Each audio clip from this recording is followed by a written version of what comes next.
Hello, and welcome to a kind of an impromptu little video here that George and I decided that we want. I'm sorry, Phil and I decided we wanted to. I'm having trouble with that. Um, That's perfectly right, Steve. so we wanted to talk about a couple of different things, and first up, we wanted to discuss the passing of Nichelle Nichols, who played Lieutenant Uhura. Um, Now, of course, when she passed away, and of course, she's a beloved character, but she wasn't. Uh, okay, so she was an important figure in entertainment history. I think Absolutely. that's fair to say. Yeah, absolutely. And I clearly understand from the Times what the deal was. As a character, there wasn't much there. We don't really know much. We didn't even know her first name until they retconned it in 2009, So right? somebody did say that she was kind of like, the first sort of black person in space, but all she was there to do was answer the telephone. Answer the telephone. And but she was not ever spoken about as a black woman, but simply the best communications officer in Starfleet. And certainly there was plenty of fan fiction and novels and stuff throughout the 80s and 90s as they began, Star Trek gained speed. She was as important as Spock or Kirk or McCoy or any of them. And she certainly had her moments to shine. Now, the big talk is about, the first interracial kiss on TV. So, how familiar are you with that episode? I've got to admit, not particularly. When I did, because I did the obit for the Last Movie Outpost, and when I looked at it, it sort of said it was the first interracial kiss, but it was not done in a romantic way, is the way it was described. But no, unfortunately, yes, it's been a long time since I've seen this series. So the episode is called Plato's Stepchildren, and it's not considered one of the better episodes of Star Trek. I don't find it as terrible as the Star Trek community, I guess you could say, does, but I don't think it's a classic or anything. It's not great. And the Kirk and Spock and McCoy, they go down to this planet where they have this kind of this idyllic paradise of people who have adopted the ideas of Plato, and they dress like Greeks, and it's like way back when. And there's this little guy, little person, dwarf, whatever you want to call him, whatever the correct term is, but he's pushed around by these people, kind of bullied, Vertically and challenged person. vertically challenged. And these people have a telekinetic power, and he's the only one that doesn't. And unfortunately, when they get this one, the leader got injured, and he had real problems, and they didn't have any good medical knowledge because nothing ever happened there. And so McCoy took care of them, and then they used their powers to keep them there. And one of the ways they did this was to bring Chapel and Uhura down, and then force them all to dance like puppets and do all these things. It was so. At one point, when I saw the episode, the big thing for me was, okay, they're going to bring down two women for Kirk and Spock to be forced upon, and it sucked because it's like, we're professionals and I'm the commanding officer and you're my, but the big emotional push there for me as a kid was, oh, Chapel's finally going to get to kiss Spock, because she had a crush. That was the through line throughout the entire series, that she had a thing for Spock, and Spock could never return his feelings. The Uhura Kirk thing was kind of like, and they needed something for Kirk to do, and they needed another woman. And that was the only other one they had. I mean, in essence. Now, I think that as the series, or as the show was produced, they realized what the magnitude of what they had with Kirk kissing Uhura. But it's all forced. It's all these aliens using their power. So really, it's the first interracial rape Yeah. on TV. It's a shame Sean's not here, but yeah. technically that's what it is. But as a kid, it was almost incidental because I never saw Uhura as a black woman. No. I mean, sure, of course I know she was black, but I never noticed it. It was never a thing. It was never brought up. She was just Uhura. And this was a situation that they were all in equally. That's one thing I do always remember about the original series was how you had so many different races from Earth just all getting on. You know, you had this Asian guy. I can't remember what his actual nationality was, and then you had Chekhov. He was Japanese, I believe. But you had all these races, and they were just all working together in human harmony. And like I say, you never, the odd one out of everybody was Spock. Opposed to Uhura, who was, a black female who was the best at what she did, and so therefore, the greatest. She was there for a good reason. But you, like you say, you just never saw the race or gender of anybody. Like I say, the worst one that's kind of stuck out as different was Spock. Well, that's where all the racism was. Yeah, pointy-eared, green-blooded, computer. Yeah. Your dad was a computer. You remember all the racism they tossed at Spock to get him mad to break the spores? But yeah, the interracial kiss at that time was like, it was not noticed really. And it wasn't something that anybody talked about when I was a kid or mentioned at all. And then it was kind of like much later on, maybe in the late 80s, early 90s, like, did you know that was the first interracial? Oh, that's interesting. And that was about the extent of it. Now we talk about it like in these breathless tones. Like it's like, it shouldn't be. I'm of two minds. I understand it was a historical moment, but it's also like, it's just two people. That's how it should be looked at, because that's how it was looked at then. We've regressed, right? And that brings me. Well, go ahead. No, all I was going to do is ask the question: do you remember, or did you sort of ever see any fuss that was kicked up about it when it happened? Obviously, because it was quite an important moment. And as a kid, I wasn't born when it premiered. Right. I was born in 1970, and the show ended in 69, and this would have been a third season episode, so it would have been 69 or something. Maybe there was. By the time I started watching Star Trek in the mid 70s as a little kid, you already had the Jeffersons, and in that show it was a black family. It was spun off from All in the Family. It was a black family who was moving on up to a high rise, and one of their neighbors in the high rise was an interracial couple, and I just didn't think anything about it.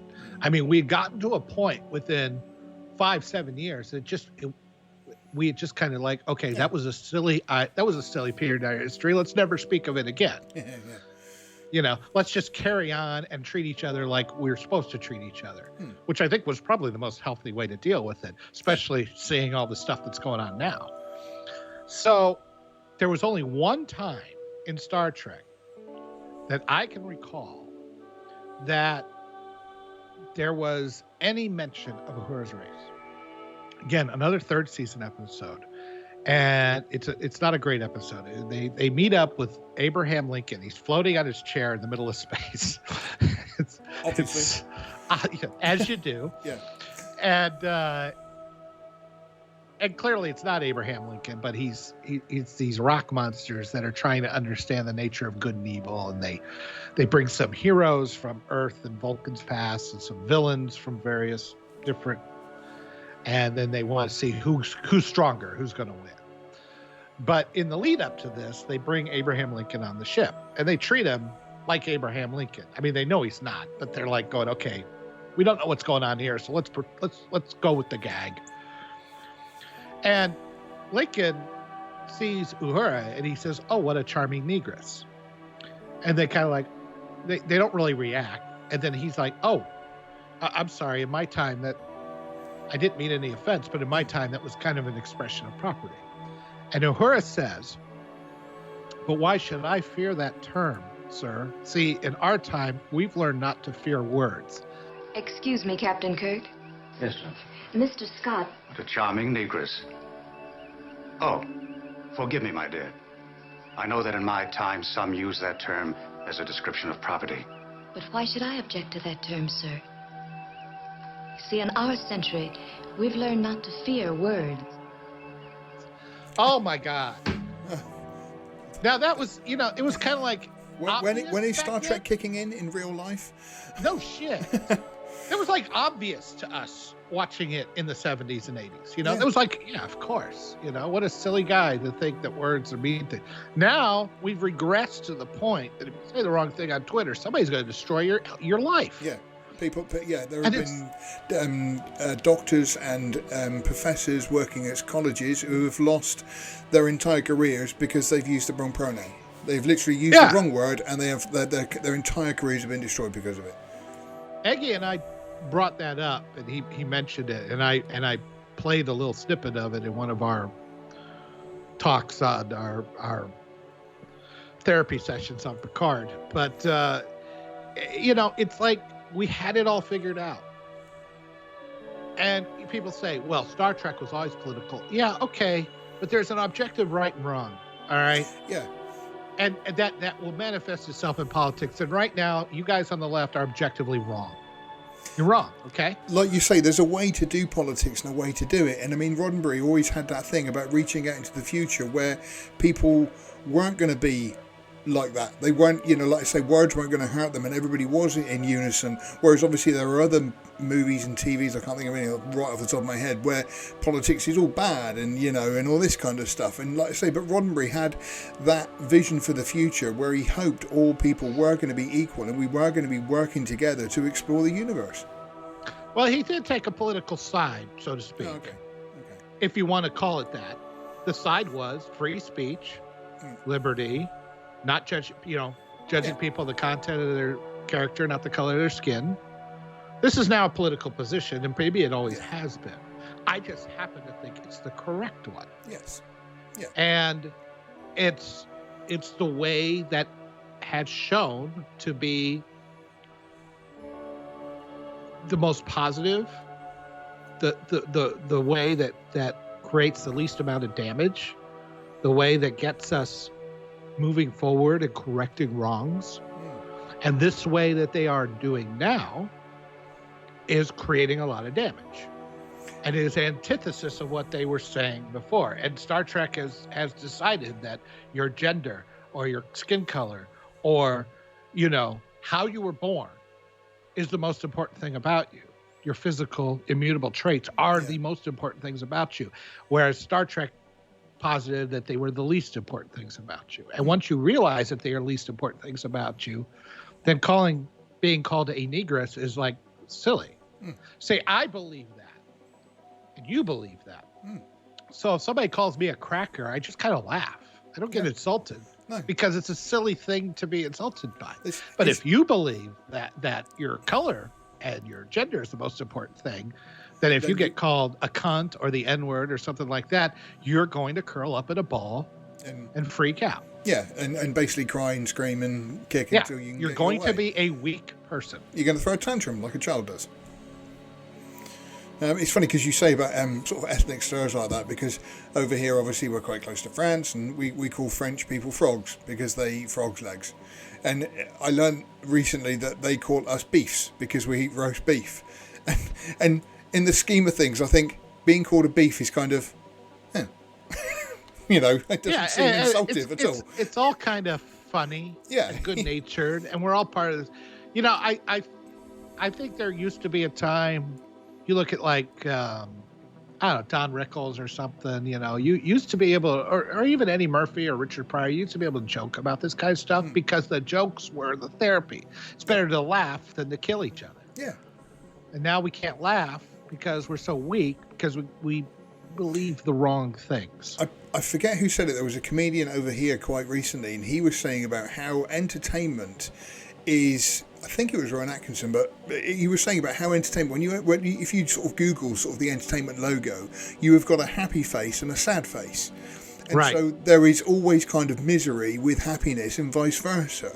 And in that comedy and tragedy. Yeah. And so like I say, if you're looking for a movie or whatever, there is always going to be that one tragic moment where there's going to be happiness. And to go through that is not, some people just seem to think all we need to have is the happiness. We can only have the happiness. And you can't really sort of grow as a person or as a nation or as a people if you're not experiencing the bad. No, the bad in its own way is, let me put it this way, you should be grateful for the bad times. Yeah. Because they make you understand the good times. They give you perspective. And the perspective is what gives you meaning and joy. You have to have these experiences. Otherwise, I mean, if everything's awesome all the time, I mean, how boring and shitty would that be? Yeah. Really. And you would make no progress, and it wouldn't grow, in different things. Just to you remember, just to latch onto that, do you remember in The Matrix when Smith was telling Morpheus, he's like, the first Matrix was a paradise. Yeah. And everything was perfect. You wanted for nothing. Everything was perfect. And it was a disaster. Entire crops were lost, meaning people just were killing themselves, I'm guessing. And he says, you need the struggle. And I think that's absolutely correct. I think we need the struggle. And it gives, the struggle also gives us heroes, right? And Nichelle Nichols was one of those heroes. She was going to quit the show. And I'm sure a lot of people know this story, but if you don't, she was going to quit the show, and she had met Martin Luther King, and Martin King said, how much he enjoyed her on that show, how much, how it was nice to see someone that, was an equal and everything. And she's like, well, I don't get to do much of the show. I was going to quit. He's like, you cannot quit.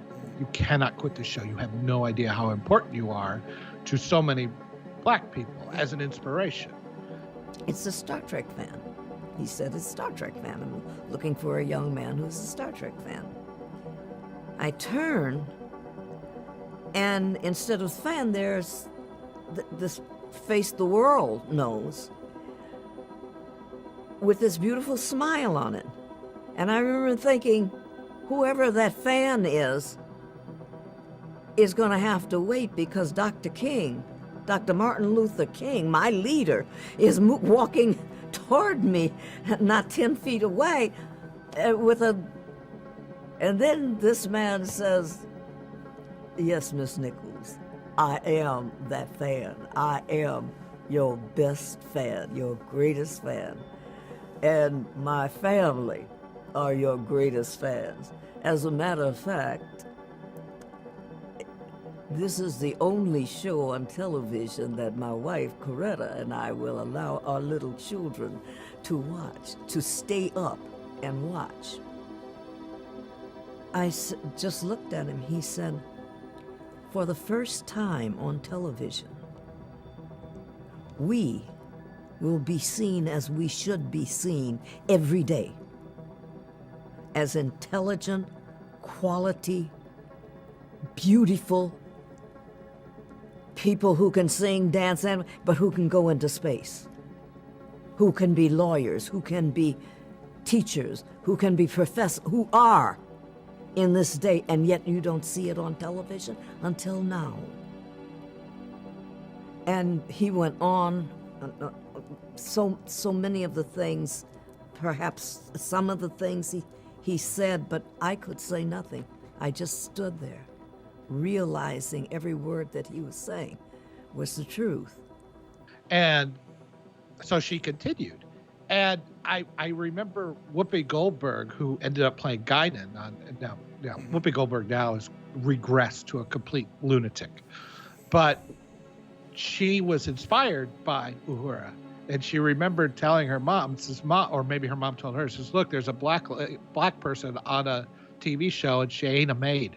And it was inspiring and aspirational.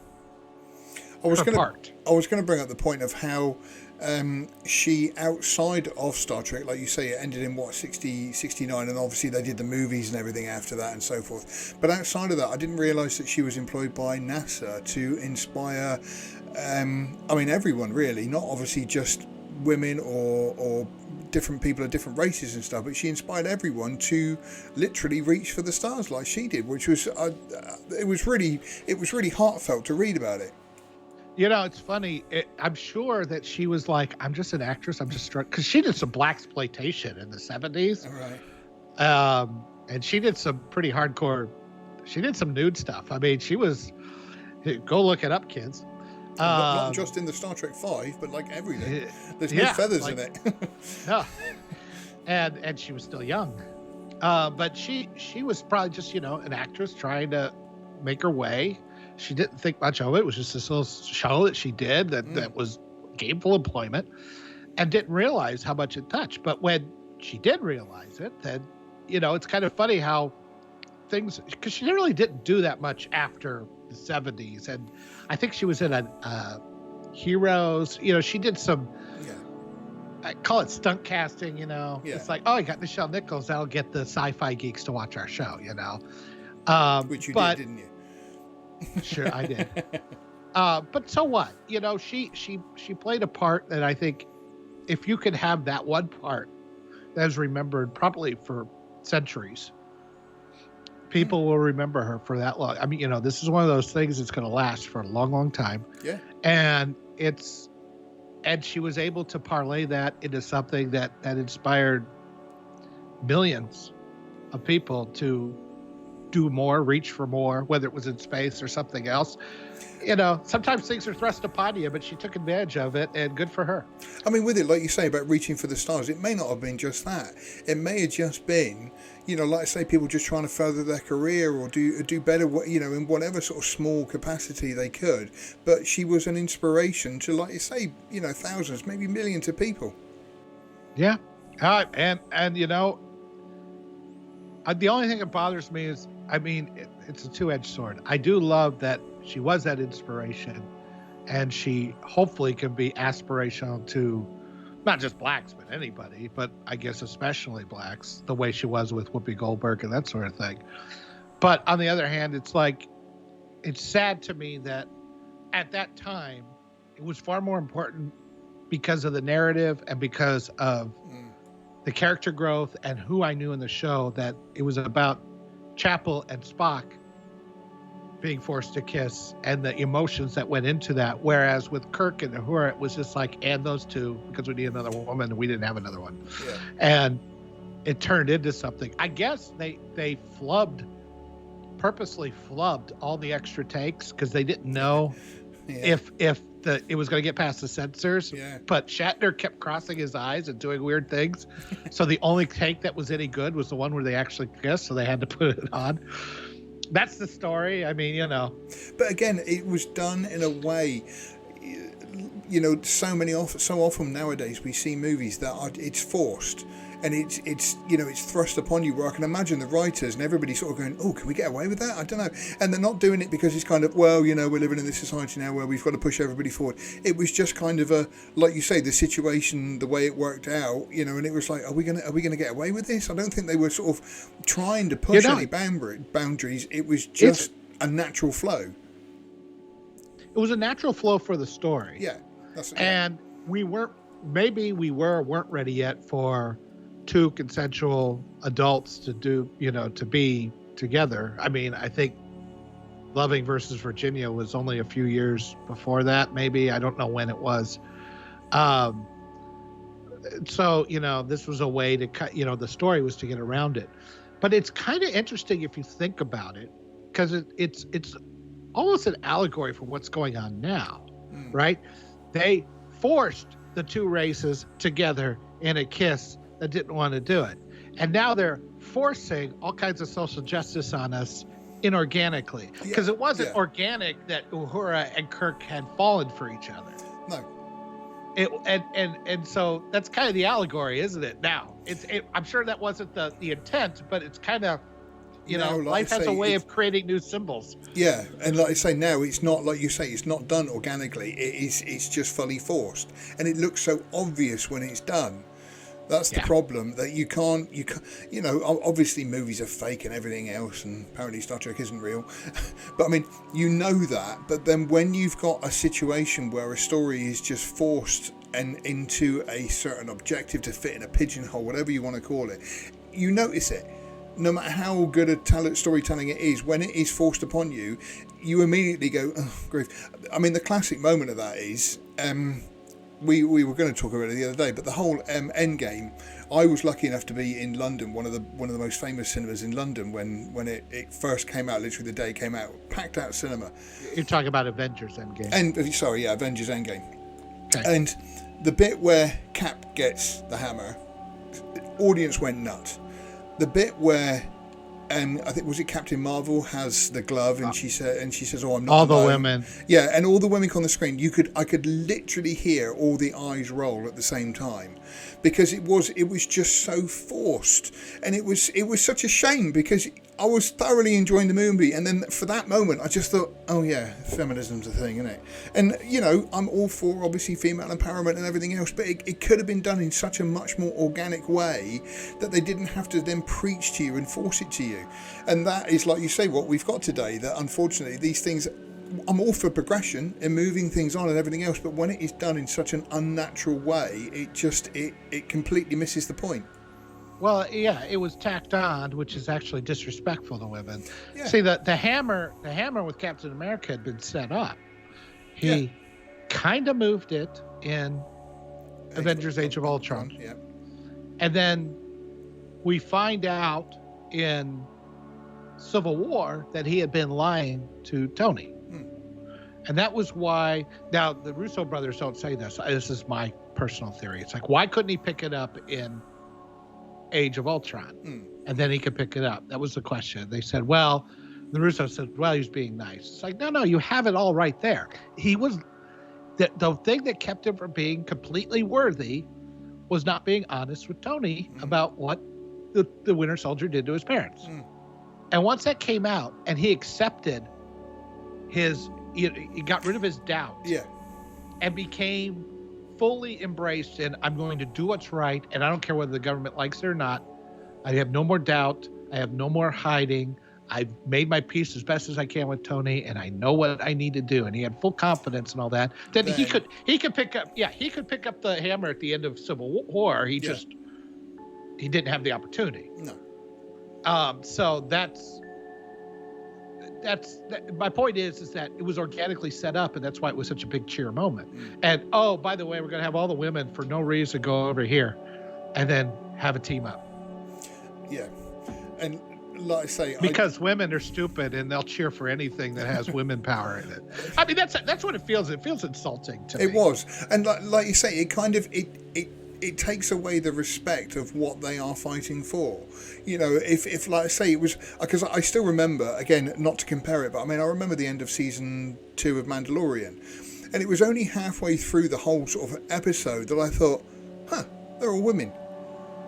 Because it was just naturally, organically flowed the way it was done. And Bo-Katan had been set up in Clone Wars years ago.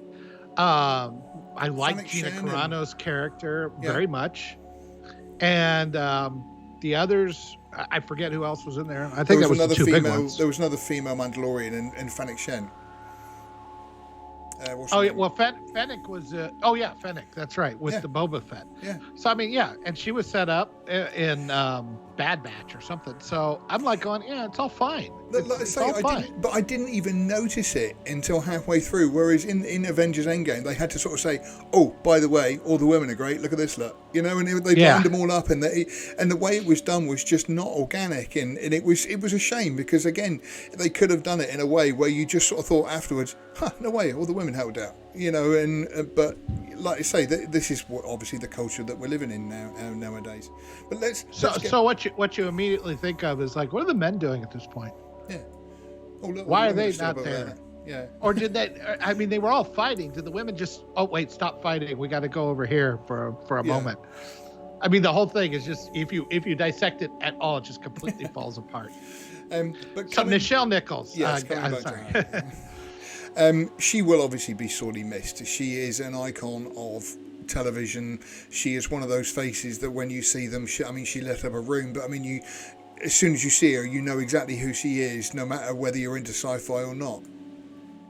Yeah, and I'm sure, as a person, her politics, I probably would. I know she was a lifelong Democrat, which is bizarre, but okay, fine, doesn't matter.